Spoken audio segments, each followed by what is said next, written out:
Welcome to Make Your Money Matter. I'm your host, Brad Barrett. I'm also a managing director and partner here at One Capital Management. Hey, have you ever wondered exactly what a blue chip stock is? I mean, you've likely heard of this term before. To me, it might be the stock market's most well-known phrase or descriptor.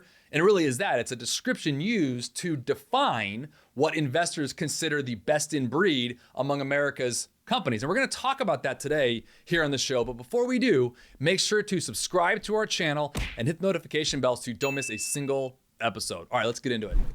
So a blue chip stock. These are well-known names. You've likely heard of them, whether it's Walmart, Merck, Pfizer, IBM, American Express, Bank of America. I mean, I could go on and on, right? I mean, these are what we would consider blue chip stocks, or old school investor world that I grew up in. Used to call them the Shells and Bells of the world, right? This is when, Shell and Bell Atlantic were around, and these were staple companies. So I thought for this show today, I'd go through with you today, and I want to start off with this.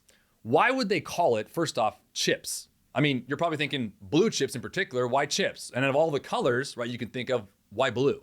So the best explanation that I've seen seems to be that the term originated actually in 1904 and refers to the chips used in a poker game, believe it or not. Now, anyone who knows a set of poker chips will recall that they come in certain colors, right? Red, white, and blue, very American. And the blue ones represent what the highest denomination, or seen another way, what the most valuable chips are. And that, my friends, is what blue chips supposedly represent in the stock market. It was a descriptor, a paraphrase, a way to describe something of value. I mean, the most valuable stocks with quote unquote value in this case, implying that those shares that most investors want to own for their underlying company's strength of things like everything from earnings or maybe financial stability. And of course, I say this, and many of you who are watching and listening right now might be like, hey, Brad just compared investing in the stock market to gambling.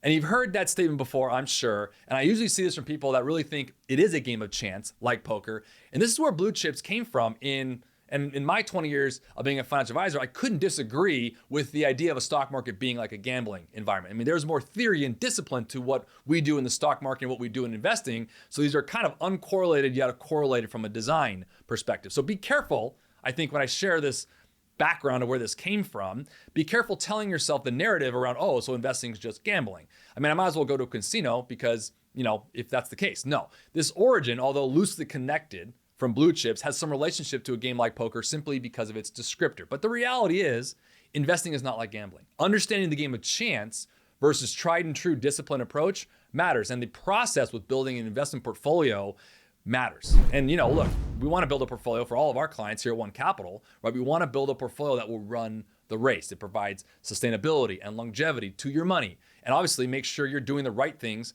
with your money. And I thought you guys might enjoy that. I've had some questions in the past on this. I thought I'd do a little show on it. I know it's a little sidestep from some of the stuff we have on our show. But again, I thought it'd be good to define what we commonly know as the quote unquote blue chip. And again, somewhat where the origin came from. So I do hope you enjoyed that. If you did, make sure to subscribe to our show so you don't miss a single episode. And always remember to make your money matter.